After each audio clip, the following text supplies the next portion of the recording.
الرحمن الرحیم. السلام علیکم ورحمت الله وبرکاته. زمرونو او خویندو، زمون او تاسو باندې قرضونه ډیر زیات وي. قرضونه داسې قرضونه چې زمونږ او ستاسو د سټه راګیر کړي وي. بالکل بعضیرونه د قرضونو نه ډېر سخت پریشان راغلي وي.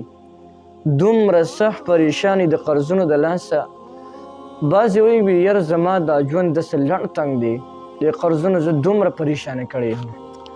د نن درته یو ډېره زبردسته نبوي وظیفه ښیم.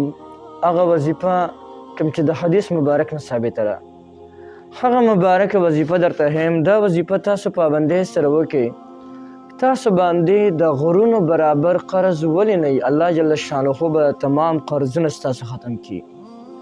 د غر برابر قرضونه درته یادومه.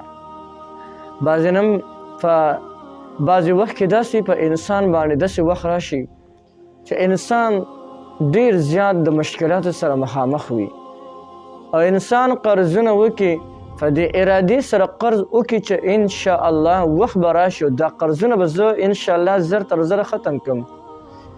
لیکن حالات دومره خراب شي، دومره خراب شي، یو ورځ د بلې نه بدتر راځي، بل راځي، بل د بلې نه بدتر وي، بل د بلې نه بدتر وي. کومه ورځ راځي هغه د هغې نه خرابه وي. لیکن نن د حضور علیه السلام مبارک د حدیث نه ثابته وظیفه درته ښیم.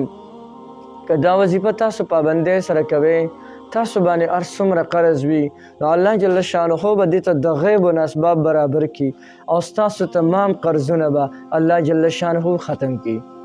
دا دونه مبارکه وظیفه ده. دې وظیفې باندې مونږ بار بار تجربه کړې ده. بار بار دا وظیفه څوک هم چې کوي نو هغه الله جل شانه کامیاب کړی دی، منزل مقصود ته رسېدلی دی. یعنې الله جل شانه د هغه حاجت پوره کړی دی. که په هغو باندې قرضونه یې، قرضونه الله خلاص کړی دی. دا وظیفه څه ده؟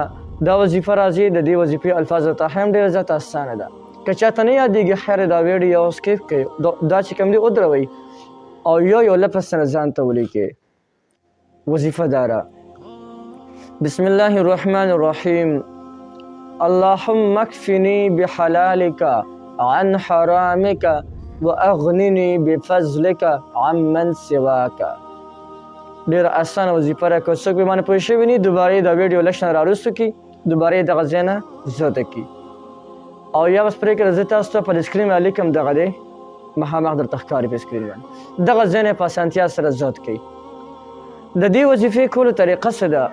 د دې طریقه ډېره زیاته اسانه ده. د هر منځه نه پس 5 واړه وخته منځونه مونږ کوو پابندۍ سره. یو دا چې دې سره 5 واړه وخته مونځ پابندۍ سره کوي. 5 واړه وخته مونځ چې مونږ کوو نو د هر منځونه پس 3 کرته درود شریف او د هغې نه پس 11 کرته دا وظیفه کوه روزانه. نو انشاءالله چې په لږ ورځو کې دننه به الله جل شانه ستا تمام قرضونه ختم کړي. الله به ورته د غیبه نه داسې بندوبست روان کړي چې د غیبه نه به ستاسو دا څومره قرضونه وي دا به د غیبو نه ادا شي. یعنې الله جل شانه به تا مالداره کړي، یا به ته په کاروبار باندې ولګې، یا به تا ته نوکري میلاو شي، هر څه دی. لیکن هر څه ذریعې د هغې په وجه باندې به ستا لاسته پیسې راشي او ستا قرضونه به الله جل شانه ختم کړي. نو دونه مبارکه وظیفه ده که نه چې دا وظیفه چې څوک هم پابندۍ سره کوي، پابندۍ سره هر یو کس کوي، د دې برکات انوارات دومره دي چې کله هم تاسو پرېنږدي.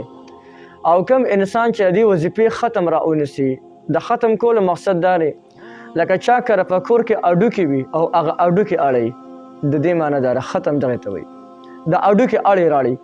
نو روزانه کم از کم چې 1000 پیرې په یو کور کې دا وظیفه ویل کېږي: اللهم اکفنی بحلالک عن حرامک واغننی بفضلک عمن سواک.